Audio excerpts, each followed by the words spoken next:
ಈಗಾಗಲೇ ಕರ್ನಾಟಕ ಅಗ್ನಿಶಾಮಕ ಇಲಾಖೆಯಲ್ಲಿ 1828 ಪೋಸ್ಟ್ ಅರ್ಜಿಗಳನ್ನ ಕರೀತಿದ್ದಾರೆ. ಅದರ ಬಗ್ಗೆ ಈಗಾಗಲೇ ನಾನು ಸೆಪರೇಟ್ ಒಂದು ವಿಡಿಯೋ ಮಾಡಿ ತಿಳಿಸ್ಕೊಟ್ಟಿದ್ದೇನೆ.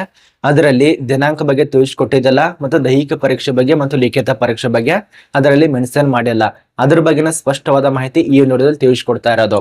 ಈ ಒಂದು ವಿಡಿಯೋದಲ್ಲಿ ದೈಹಿಕ ಪರೀಕ್ಷೆ ಯಾವ ರೀತಿಯಾಗಿರತ್ತೆ, 2026ರಲ್ಲಿ ಯಾವ ರೀತಿಯಾಗಿ ಏನೆಲ್ಲ ಬದಲಾವಣೆ ಮಾಡಿದ್ದಾರೆ ಮತ್ತು ಲಿಖಿತ ಪರೀಕ್ಷೆಯಲ್ಲಿ ಏನ್ ಬದಲಾವಣೆ ಮಾಡಿದ್ದಾರೆ, ಪಠ್ಯಕ್ರಮ ಏನು, ದೈಹಿಕ ಪರೀಕ್ಷೆಯಲ್ಲಿ ಹೈಟ್ ಎಷ್ಟು, ವೇಟ್ ಎಷ್ಟು, ಚೆಸ್ಟ್ ಎಷ್ಟು, ರನ್ನಿಂಗ್ ಎಷ್ಟು, ಅದ್ರ ಬಗ್ಗೆ ಸಂಪೂರ್ಣ ತಿಳಿಸ್ಕೊಡ್ತಾನೆ. ಅದ ನಂತರ ಲಿಖಿತ ಪರೀಕ್ಷೆ ಬಗ್ಗೆ ಮತ್ತು ವೈದ್ಯಕೀಯ ಪರೀಕ್ಷೆ ಬಗ್ಗೆ ಸ್ಪಷ್ಟ ಮಾಹಿತಿನ ತಿಳಿಸ್ಕೊಡ್ತಾನೆ. ಇದಕ್ಕಿಂತ ಮುಖ್ಯವಾದದ್ದು ಈ ಒಂದು ನೇಮಕಾತಿ ಯಾವೊಂದು ದಿನಾಂಕದಿಂದ ಸ್ಟಾರ್ಟ್ ಆಗತ್ತೆ ನೋಡಿ. ಈಗ ನನಗೆ ಬಂದಿರುವಂತ ಮಾಹಿತಿಗಳ ಪ್ರಕಾರ ಕರ್ನಾಟಕ ಸರ್ಕಾರ ತಿಳಿಸ್ಕೊಟ್ಟಿರುವಂತ ಮಾಹಿತಿ ಈಗಾಗಲೇ ನಾನು ಗೂಗಲ್ ನಲ್ಲಿ ಕೂಡ ಸರ್ಚ್ ಮಾಡಿದೆ. ಮತ್ತು ಇದಕ್ಕಿಂತ ಪ್ರಮುಖವಾದ ಮಾಹಿತಿ ಅಂದ್ರೆ ಚಾಟ್ ಜಿಪಿಟಿ ಅಲ್ಲಿ ಸರ್ಚ್ ಮಾಡಿ, ನೀವು ಕೂಡ ಸರ್ಚ್ ಮಾಡಿ. ಚಾಟ್ ಜಿಪಿಟಿ ಅಂದ್ರೆ ತುಂಬಾ ಹೆಲ್ಪ್ ಆಗತ್ತೆ. ಇವತ್ತಲ್ಲಿ ನಾನು ನಿಮಗೆ ಹೆಲ್ಪ್ ಆಗತ್ತೆ. ಚಾಟ್ ಜಿಪಿಟಿನ ಡೌನ್ಲೋಡ್ ಮಾಡ್ಕೊಳ್ಳಿ, ಅದು ತುಂಬಾ ಹೆಲ್ಪ್ ಆಗತ್ತೆ. ಅದರಲ್ಲಿ ನಾನು ಸರ್ಚ್ ಮಾಡಿದಾಗ ಈ ಒಂದು 1828 ಪೋಸ್ಟ್ ಇದಲ್ಲ, ಇದಕ್ಕೆ ಸಂಬಂಧಪಟ್ಟಂತೆ ಸರ್ಚ್ ಮಾಡಿದಾಗ ಅದು ನನಗೆ ಒಂದು ಮಾಹಿತಿ ತಿಳಿಸ್ಕೊಟ್ಟಿತು. ಈ ಒಂದು ಮಾರ್ಚ್ನಲ್ಲಿ ನೇಮಕಾತಿ ಅಂದ್ರೆ ಅಧಿಸೂಚನೆ ರಿಲೀಸ್ ಮಾಡಿ ಪ್ರಾರಂಭ ದಿನಾಂಕ ಇದೆ ಅಂತ ಹೇಳಿ, ಆ ಒಂದು ದಿನಾಂಕ ಅಂದ್ರೆ ಮಾರ್ಚ್ ನಲ್ಲಿ ನೇಮಕಾತಿ ಆಗತ್ತೆ ಅಂತ ಹೇಳಿ ತಿಳಿಸ್ಕೊಟ್ಟಿದೆ. ಇನ್ನು ನೋಡ್ಬೇಕು ಸರ್ಕಾರ ಏನ್ ಡಿಸಿಷನ್ ತಗೋತೆ, ಕಾದ್ ನೋಡ್ಬೇಕು. ಗೂಗಲ್ ಅಲ್ಲೂ ಕೂಡ ಮಾರ್ಚ್ ಅಂತ ಹೇಳಿದ್ದಾರೆ, ಬಟ್ ನೋಡ್ಬೇಕು. ನೋಡಿ, ಅದೇನೇ ಇರಲಿ, ಅರ್ಜಿ ಪ್ರಾರಂಭ ಆದ್ಮೇಲೆ ತಿಳಿಸ್ಕೊಡುವಂತ ಕರ್ತವ್ಯ ಇರತ್ತ, ನಾನು ನಿಮಗೆ ತಿಳಿಸ್ಕೊಡ್ತೇನೆ. ಇನ್ಸ್ಟಾದಲ್ಲಿ ಅದ್ರ ಅಪ್ಡೇಟ್ ಕೊಟ್ಟಿರ್ತಾನೆ ಅಥವಾ ಟೆಲಿಗ್ರಾಮ್ ಗ್ರೂಪ್ದಲ್ಲಿ ಅದ್ರ ಅಪ್ಡೇಟ್ ಕೊಟ್ಟಿರ್ತಾನೆ. ಇವತ್ತು ಅಪ್ಲಿಕೇಶನ್ ರಿಲೀಸ್ ಆತಂದ್ರೆ, ಅಪ್ಲಿಕೇಶನ್ ಸ್ಟಾರ್ಟ್ ಆತಂದ್ರೆ ಅಲ್ಲಿ ನಿಮಗೆ ಒಂದು 10-15 ನಿಮಿಷದಲ್ಲೇ ಅಪ್ಡೇಟ್ ಕೊಟ್ಟಿರ್ತಾನೆ, ಜಾಯ್ನ್ ಆಗಿ. ಮತ್ತೆ ಇದರಲ್ಲಿ ಪ್ರತಿಯೊಂದು ಮಾಹಿತಿ ಇರತ್ತೆ. ವಿಡಿಯೋ ಎಲ್ಲರಿಗೂ ಶೇರ್ ಮಾಡಿ. ಯಾರು ಫಾಲೋ ಮಾಡ್ಕೊಂಡಿಲ್ಲ, ಸಬ್ಸ್ಕ್ರೈಬ್ ಮಾಡ್ಕೊಳ್ಳಿ. ಇದ್ರ ಬಗ್ಗೆ ನಾನು ಈಗಾಗಲೇ ಹೇಳುವಂತ ಅವಶ್ಯಕತೆನೇ ಇಲ್ಲ, ನನ್ನ ಸಂಪೂರ್ಣ ತಿಳಿಸ್ಕೊಟ್ಟಿದ್ದೇನೆ ಹಂಗೆ ಏನು ಅಂತ ಹೇಳಿ. ಈ ಒಂದು ವಿಡಿಯೋದಲ್ಲಿ ಸಂಪೂರ್ಣವಾಗಿ ದೈಹಿಕ ಪರೀಕ್ಷೆ ಬಗ್ಗೆ ಮಾತಾಡೋಣ ಬನ್ನಿ. ಒಂದೊಂದು ತಿಳಿಸ್ಕೊಡುವಂತ ಪ್ರಯತ್ನ ಇರತ್ತೆ. ಇಲ್ಲಿ ಮೊದಲನೇದಾಗಿ ಈ ಒಂದು ಅಗ್ನಿಶಾಮಕ ಹುದ್ದೆಗಳಿಗೆ ಸಂಬಂಧಪಟ್ಟಂತೆ ಯಾವ ರೀತಿಯಾಗಿರತ್ತ, ಅಗ್ನಿಶಾಮಕ ಡ್ರೈವರ್ ಹುದ್ದೆ ಅಂತ ನಿಮ್ಗೆ ಗೊತ್ತಿರುವಂತ ವಿಷಯ. ಡ್ರೈವಿಂಗ್ ಪರೀಕ್ಷೆ, ಅದಕ್ಕೆ ತಕ್ಕಂತೆ ಇನ್ನೊಂದು ಪರೀಕ್ಷೆ, ಅಷ್ಟಾದ್ರೆ ಮುಗಿಯಿತು ನೇಮಕಾತಿ ಇರತ್ತೆ. ಇಲ್ಲಿ ನೋಡಿ, ಇಲ್ಲಿ ಯಾವ ರೀತಿಯ ನೇಮಕಾತಿ ಮಾಡ್ತಾರಪ್ಪ ಅಂದ್ರೆ, ಮೊದಲಿಗೆ ನಿಮಗೆ ದೈಹಿಕ ಪರೀಕ್ಷೆ, ಈ ಒಂದು ಫಿಸಿಕಲ್ ಇದೆಯಲ್ಲ ಪುರುಷ ಅಭ್ಯರ್ಥಿಗಳಿಗೆ, ಈ ಒಂದು ಮೇಲ್ ಅಭ್ಯರ್ಥಿ ಸಂಬಂಧಪಟ್ಟಂತೆ ಮೊದಲನೇದಾಗಿ ಹೈಟು ಅಂದ್ರೆ ಎತ್ತರ. ಈ ಒಂದು ಎತ್ತರ ಎಷ್ಟಿರ್ಬೇಕಪ್ಪ ಅಂದ್ರೆ ಸಾಮಾನ್ಯವಾಗಿ 170 ಸೆಂಟಿಮೀಟರ್ ಇರ್ಬೇಕಾಗತ್ತೆ.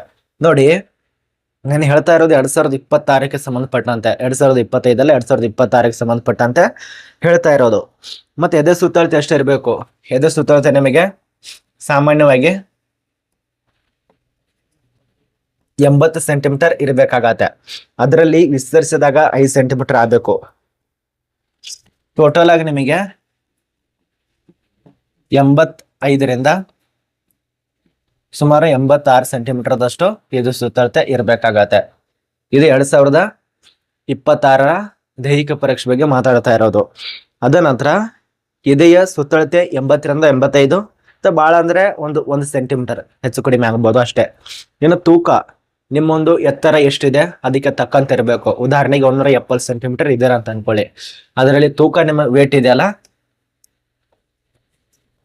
ಈ ಒಂದು ವೇಟು ಉದಾಹರಣೆಗೆ 55 kg ಆಗ್ಬೋದು, ಅಥವಾ 60 kg ಆಗ್ಬೋದು, ಅಥವಾ ಭಾಳ ಅಂದ್ರೆ 70 kg, 75 ಇಷ್ಟಿದ್ದವ್ರು ಕೂಡ ನೀವು ಸೆಲೆಕ್ಟ್ ಆಗಿ ಆಗ್ತಾರ. ಇದು ನಿಮಗೆ ಜಾಸ್ತಿ ಅನ್ವಯಿಸೋದಿಲ್ಲ, ಬಟ್ ಎಲ್ಲದರಲ್ಲಿ ಪಾಸ್ ಆಗಬೇಕು. ಇದೊಂದು ಅರ್ಥ ಮಾಡ್ಕೊಳ್ಳಿ. ದೈಹಿಕ ಪರೀಕ್ಷೆಯಲ್ಲಿ ನಿಮ್ಮೊಂದು ಎತ್ತರದಲ್ಲಿ ಪಾಸ್ ಆಗ್ಬೇಕಾಗತ್ತೆ. ಸಾಮಾನ್ಯವಾಗಿ ಅವ್ರು ತಿಳಿಸ್ಕೊಟ್ಟಿರುವಂತ ಮಾಹಿತಿ, ಇದರಲ್ಲಿ ಎತ್ತರದಲ್ಲಿ ಕೂಡ ಸ್ವಲ್ಪ ಚೇಂಜಸ್ ಇರತ್ತೆ. ಎಷ್ಟೆಷ್ಟು ವರ್ಗದವರೆಗೆ 165ರಿಂದ 168 ಸೆಂಟಿಮೀಟರ್ ಇದು ಕಡ್ಡಾಯವಾಗಿ ಇರಲೇಬೇಕು. ಅದರ ನಂತರ ಭಾಳ ಅಂದ್ರೆ 170 ಸೆಂಟಿಮೀಟರ್. ನನಗನ್ಸೋ ಮಟ್ಟಿಗೆ ಈಗ ತಿಳಿಸ್ಕೊಟ್ಟಿರುವಂತ ಮಾಹಿತಿ 168 ಸೆಂಟಿಮೀಟರ್ದಿಂದ 170 ಸೆಂಟಿಮೀಟರ್ ಈ ಒಂದು ಅಗ್ನಿಶಾಮಕ ಹುದ್ದೆಗೆ ಎತ್ತರ ಇರಬೇಕಾಗತ್ತೆ. ಇದೊಂದು ಅರ್ಥ ಮಾಡ್ಕೊಳ್ಳಿ, ಇಷ್ಟು ಕೊಟ್ಟಿದ್ದಾರೆ. ಅದ ನಂತರ ಇನ್ನು 2ನೇ ಪಾಯಿಂಟ್ ದೈಹಿಕ ಸಾಮರ್ಥ್ಯ ಪರೀಕ್ಷೆ ಅಂತ ಹೇಳಿ. ಈ ಒಂದು ದೈಹಿಕ ಸಾಮರ್ಥ್ಯ ಪರೀಕ್ಷೆ, ಈ ಒಂದು ದೈಹಿಕ ಸಾಮರ್ಥ್ಯ ಪರೀಕ್ಷೆ ಕೂಡ ನೀವು ಪಾಸ್ ಆಗ್ಬೇಕಾಗತ್ತೆ ಕಡ್ಡಾಯವಾಗಿ. ಇದರಲ್ಲಿ ಏನ್ ತಿಳಿಸ್ಕೊಟ್ಟಿರ್ತಾರಪ್ಪ ಅಂದ್ರೆ, ಮೊದಲನೇದಾಗಿ ಓಟ ಅಂದ್ರೆ ರನ್ನಿಂಗ್ ಎಷ್ಟಿರುತ್ತೆ, ಮೊದಲನೇ ಓಟ ಇದು ಪ್ರಥಮ ದರ್ಜೆದು ರನ್ನಿಂಗ್. ಇದು ಈ ಒಂದು ರನ್ನಿಂಗು 100 ಮೀಟರ್ ಇರತ್ತೆ. ಈ ಒಂದು 100 ಮೀಟರ್ ಅದರಲ್ಲಿ ನಿಮಗೆ ಸಮಯ ಕೊಟ್ಟಿರ್ತಾರೆ 30 ಸೆಕೆಂಡು ಅಥವಾ 18 ಸೆಕೆಂಡು, ಅದರಲ್ಲಿ 25 ಸೆಕೆಂಡು, ಅದು ಭಾಳ ಅಂದ್ರೆ 45 ಸೆಕೆಂಡು. ಈ ರೀತಿ ನಿಮಗೆ ಸಮಯ ಕೊಟ್ಟಿರ್ತಾರೆ. ಅಷ್ಟೊಳಗಾಗಿ 100 ಮೀಟರ್ನ ಓಡಿ ಮುಗಿಸ್ಬೇಕು. ಅದರಲ್ಲೇ ಎರಡನೇದರಾತ 800 ಮೀಟರ್ ಅಂತ ಹೇಳಿ, ಅದು ಕೂಡ ಓಡಿ ಮುಗಿಸ್ಬೇಕಾಗತ್ತ. ಮತ್ತು ಇನ್ನೊಂದು ಗಂಡಾಂತರ ಬಲ ಪರೀಕ್ಷೆ ಇರತ್ತ, ಮತ್ತು ಹೈ ಜಂಪ್ ಕೂಡ ಇರತ್ತೆ. ಅದ ನಂತರ ಡ್ಯಾಕ್ಸ್ ಬದಲಾವಣಾ ಟೆಸ್ಟ್ ಕೂಡ ಇರತ್ತೆ.